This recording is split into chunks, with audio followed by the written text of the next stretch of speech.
Saudara Patrick Kluivert, pelatih timnas Indonesia mengaku melatih ekstra taktik bola mati untuk menghadapi Tiongkok. Kita ulas bersama analis sepak bola Firzi Idris malam hari ini. Selamat malam Firzi. Ya malam Radhi, apa kabar? Ini kalau baik, saya dengan kabar baik hari ini, tapi deg-degan juga sekaligus hadapin timnas. Iya. Tapi kalau kita bicara set piece, ya, bola mati gitu, sebenarnya apa yang bisa diharapkan dari timnas untuk mengandalkan bola-bola mati meraih poin nanti di GBK tanggal 5? Ya pertama, kita di laga nanti kehilangan sedikit kreativitas ya dan kengototan di lini depan karena kita sudah dipastikan main tanpa Marcelino yang mencetak 2 gol lawan Arab Saudi dan juga 1 assist untuk gol tunggal laga lawan Bahrain ya dari Ole Romanei, dan kemudian Ragnar Oratmangun dengan 90% umpan sukses dia di final third. Kita juga kehilangan link up player antara barisan tengah kita dengan barisan depan. Tentu set piece menurut saya juga jadi salah satu cara logis ya untuk mencari gol, karena biar bagaimanapun di laga pertama Patrick Kluivert di Sydney kita hampir mencetak gol dari set piece ya. Pertama dari corner yang tandukannya Jai. Terus kemudian dari penalti Kevin Dykes yang sayangnya sangat jarang sekali dia sepanjang karirnya gagal penalti. Tapi ketika di Sydney tembakannya masih belum masuk. Jadi kita tentu punya avenue dari sana, kita punya back-back kelas Eropa yang bisa memanfaatkan bola-bola mati, dan kita tahu bola-bola mati Tom Hai, kita lihat saban pekan di Kompas TV betapa hebatnya dia dalam set piece ya bersama Almer City, dan visi dia dalam melepas situasi bola mati itu bisa menjadi kunci kita juga di laga nanti.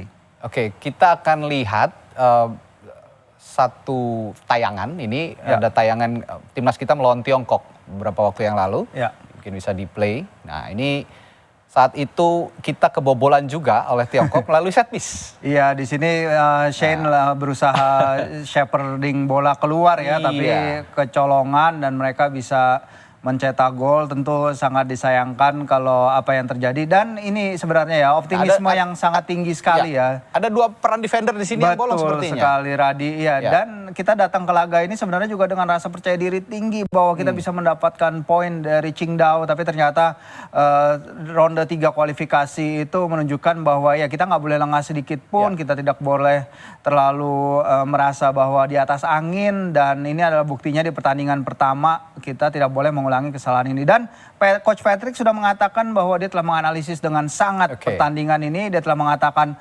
semua tentang pertandingan pertama sudah dianalisis dengan baik, dan semoga tidak akan terulang lagi kesalahan seperti laga pertama. Tapi bukan lawan Tiongkok saja, bukan kali ini saja kita kebobolan lewat set piece. Kita akan melihat tayangan berikutnya.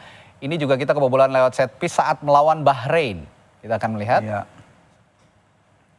Iya, ini dia.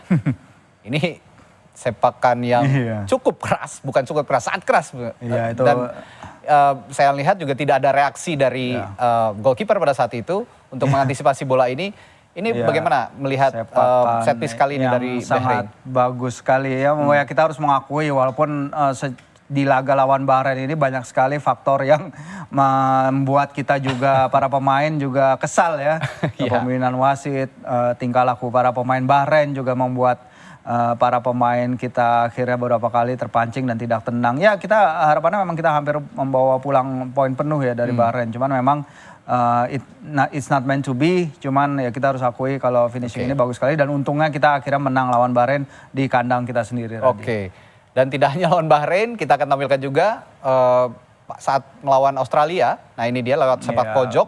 Kita gagal mengantisipasi heading dari penyerang Australia kala itu yang menjebol gawang Martin Pas lewat sepak pojok. Ya betul, ada beberapa set piece ya, terutama dari Sandy yang baru masuk, dia tidak bisa menjaga orangnya. Terus kemudian Nathan Cho juga ketika dia bermain, dia menarik man to man markingnya sehingga menyebabkan penalti. Dan dalam situasi ini memang kita lihat Sandy baru masuk juga, dia belum in tune dengan pertandingan dan kemudian terpaksa kebobolan. Dan ini benar-benar pukulan telak ya bagi kita, karena kita memulai laga dengan fantastis, kita menekan mereka, kita membuat mereka kerepotan.